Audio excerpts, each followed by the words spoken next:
Hello guys, good morning. So આજે હું એક અવેરનેસ માટે વિડીયો બનાવી રહી છું. એકચ્યુઅલીમાં મારી સાથે આજે સ્કેમ થતા રહી ગયો. બિકોઝ હું આજે સવારે ગઈ હતી એક્ટિવામાં પેટ્રોલ પુરાવવા માટે.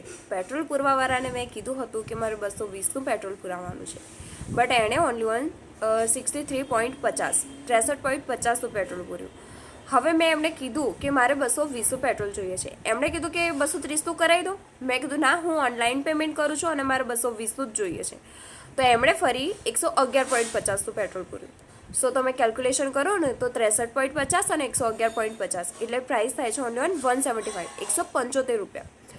સો એમણે આટલાનું જ પેટ્રોલ પૂર્યું અને પછી મેં કીધું કેટલા થયા, તો કે 220. સો મેં એમને કીધું તમે પહેલાં કર્યું છે 63.50નું અને ફરી કર્યું છે 111.50. સો પ્રાઇસ તો 175 જ થાય છે ને, તો તમે 220 કેમ કહો છો? તો કે તમે ઓનલાઈન પેમેન્ટ કરો ને તો અમારા સર્વરમાં પ્રોબ્લેમ હોય છે. મેં કીધું એવી કેવી રીતે પ્રોબ્લેમ થાય? આ રીતે તો તમે પેટ્રોલ ચોરી કરતા કહેવાઓ ને. બિકોઝ 175 એટલે 175 અને લઈ લે મારી પાસેથી 220, તો 50-55 રૂપિયા તો એમના વોલેટમાં એમણે જ જાય છે. સો ગાઈઝ, તમે જ્યારે પેટ્રોલ પુરાવો ત્યારે આ બાબતનું ધ્યાન રાખજો કે જે તમે પ્રાઇસ કહો છો એ પ્રાઇસ પ્રમાણે જ પેટ્રોલ પુરાય છે કે નહીં. સો thanks for watching my video. Bye bye guys.